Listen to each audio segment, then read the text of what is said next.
Hello, Jane Cleland here.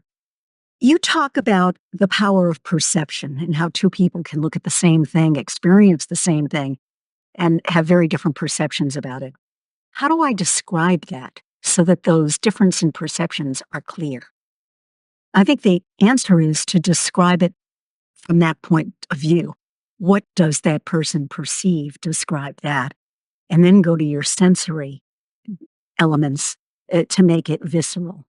And the five senses really help you understand and narrow the focus so that the perception becomes clear.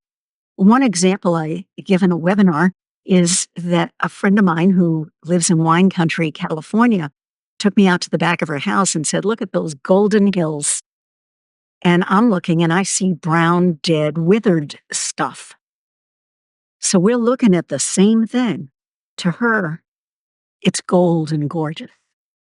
To me, it's dead or dying, it's brown, it's ugly.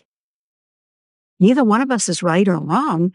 We could objectively describe what it is that is somewhere on the gold-brown spectrum of the color wheel, but that isn't the point. The point is to describe what someone sees, feels, tastes, smells, or hears. I know you can do it. I'd love to hear your thoughts. How do you use perception to color the descriptions you write? Put it in the comments section. And if this video had value for you, I'd love it if you'd like it, share it, subscribe to the channel. That opens up features that lets us make these videos even more valuable for you. Thank you.